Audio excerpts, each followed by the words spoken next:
Authentic Therapists. We are here with Joy Anciano, who is a financial educator and a coach. Today, she's going to be helping us to understand our personal finances, and we're going to be doing it interview style, so we're going to jump right on in. All right, Joy.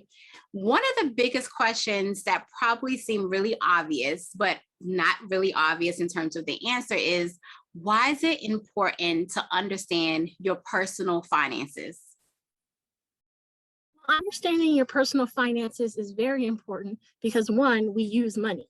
So in order for you to use it effectively to buy what you need and to get your products and services, you have to kind of know how money works.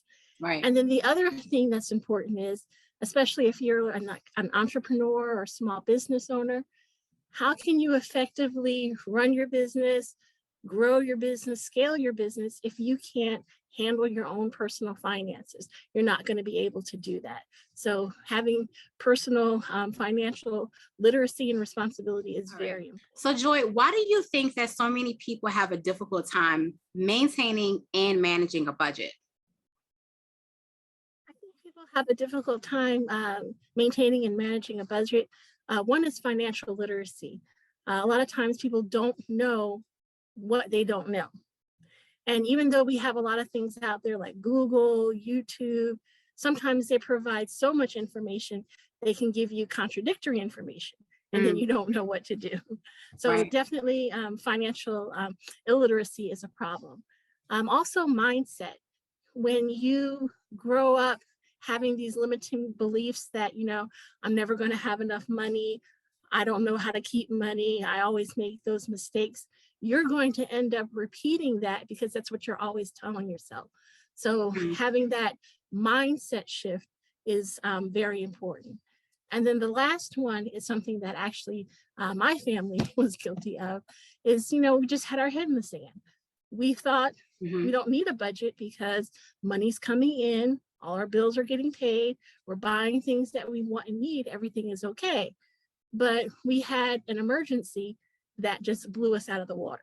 Wow. So it's that not knowing. You think that everything is okay because you're looking at your bank account, but you're not really looking at the real numbers of what's coming in and what's going out. Wow. Okay. That's some good information. So a lot of us hold our head in the sand. Wow. Okay. Looks good, but it's not really good. Right, exactly. It's good until it's not good. So what is a budget? A budget, a lot of people think, oh, it's big fancy spreadsheets and all of that.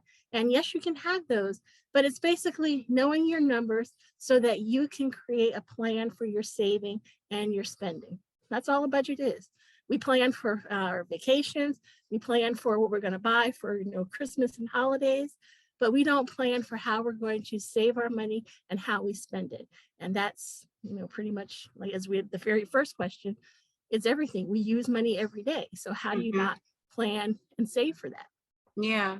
Why do you think that we do that? That we know that we have a future up ahead of us, but for whatever reason, we don't plan for those things? I think it's the things that we've talked about. Sometimes you don't know, you think, oh, it's not going to happen to me. I'm not going to have a big and major emergency. Or sometimes you don't know enough to know that those things could happen to you. So, yeah. Wow. It's a very big problem. So what are some of the mistakes that people make when they actually go into making or creating a budget? Well, one of the mistakes people make are they don't have like a clear defined goal. They'll say, well, I want to get rid of debt. I want to pay off these credit cards. But if you work in corporate America or you're a business owner, you know about SMART goals. They have to be specific. You have to have something that's measurable. You have to have, is it attainable and has action steps? Is it relevant and relatable to you? And it has to have time, a timeliness to it. So if you apply that to your finances, your goals will be more specific and you'll be able to see when you're hitting those goals. So that's one big problem. Another one is sometimes people become too restrictive. When they think of budget, They think like diet and I've got to give Okay. up everything. But oftentimes that's not the case, because just like when you diet and you get really restrictive, that makes you want something all the more. So then you go and seek it out and you end up creating more bad habits. So Mm, what I always suggest to people is, if you, especially if your goal is not something that you need money right away and a lot of money at a time, go ahead and have those, celebratory things, and definitely celebrate your small wins that you have, because mhm. those small wins are going to keep you going and keep you motivated for actually reaching your larger financial goals. Wow, that's good. So what are some steps that you believe people can take in order to take control over their finances? One of the first things that you can do is know your numbers and monitor your spending. I do like a weekly tracker, because it's going to show you those hidden places where you don't think you're spending money. Like you'll go to CVS because I have a headache, I got to go buy some aspirin, and then you Mhm, end up picking up a Coke and a candy bar with that. mhm. And it's money that you don't think of, but you spent it. And if you do this over and over again, time after time, that's money, hidden money that you didn't know has gone out of your finances. So always be cognizant of where your money is going. And Right. then also, you want to have that emergency fund as soon as possible if you do not have one. Okay. If you do not have one, you want to at least get to where you can have $1,000, because they Okay. say that most people are one emergency away from being homeless. Mm, And then once you have that $1,000, you really want to have it to where you can replace your income, now, especially for like 6 months or so. yeah. So Wow. definitely. So actually, speaking of replacing the income and saving, what are some tips that you have for how we can save, or how can we start saving if we don't have any money saved up right now? I always look at, like the little things that you can do to add up before you get to the big things, because it's Mhm. those small wins, again, that are going to keep you motivated. So when you're going grocery shopping, this is a big one, because when you go grocery shopping, a lot of times we go hungry, and you don't want to do that, because then you're just going to start buying stuff that you Right. don't want to need, not going with the plan. We go up and down aisles, picking up things, staying too long. You don't want to do that. You also want to use coupons where you can, or the rewards cards. Um, the other Okay. thing is cutting off those automatic subscriptions to things Mm, and gym mhm. memberships that you're not using. You Right. definitely want to get rid of those, because I think they do that a lot of times so that they count on us not actually Of using it, course. and just keeping Yes. it going. But you want Mhm. to look at that. Also, you want to ask about like discounts and special promotions that may be going on when you go places. I remember once when I was looking for an apartment, there was a really nice apartment that I wanted to live in, and I didn't think I could afford it. Mhm. And I was a teacher at the time, and I asked, "Do you have teacher discounts?" And she said, "No, we don't. But what we have is a 3-month special going on." So I ended up getting to be in the apartment that I thought was going to be too expensive, because I asked if they had a special promotion going on. So Wow. always ask if there's like a discount or special promotion that goes on with things.